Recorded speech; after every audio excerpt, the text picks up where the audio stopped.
What's going on, you guys? Welcome back to Klaudless and Indy.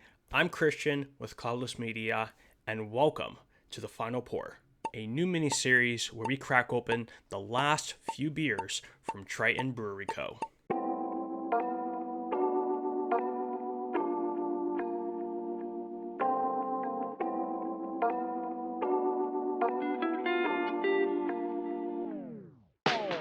Triton Brewing Company was based right here in Fort Benjamin Harrison in Lawrence, Indiana.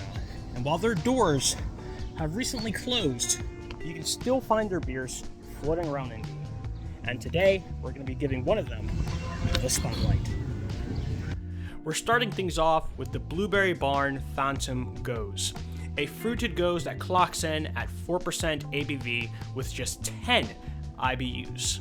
The can design is classic Triton, clean, modern, and sea-inspired.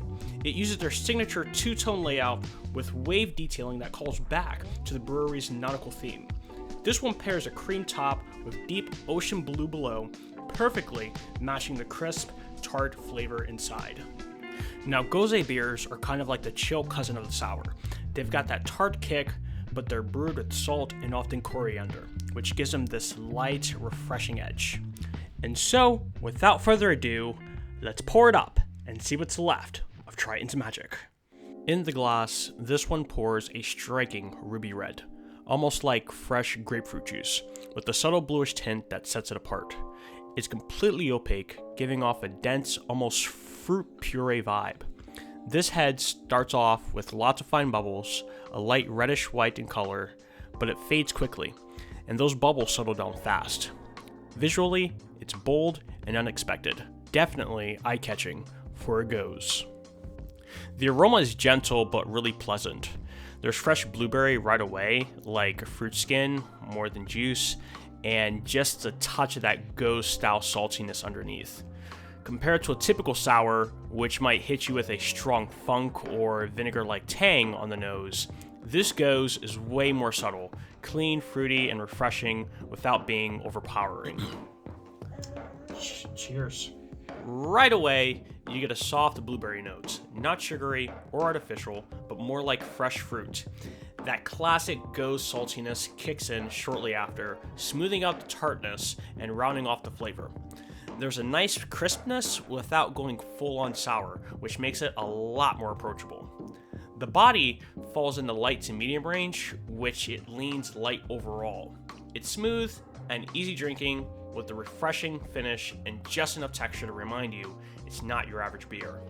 This is one of those brews you can really enjoy slowly, or knock back on a hot day without a second thought.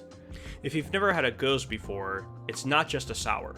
Sours can get funky or intense, but Goses are typically more approachable.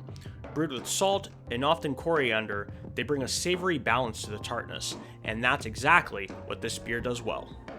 Triton was known around Indy for putting bold flavors into easy drinking formats.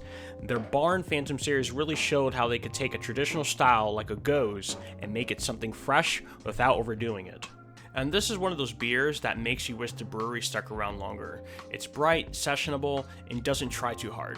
I'd give this one a solid 8 out of 10, especially on a hot Indiana day.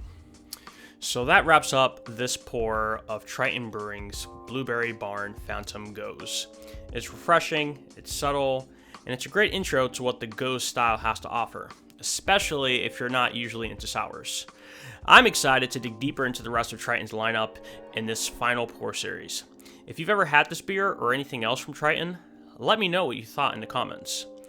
I'd love to hear your experiences and maybe even include some of your takes in future episodes. So follow Klaudless and Indy to keep the series going, and as always, drink local and cheers.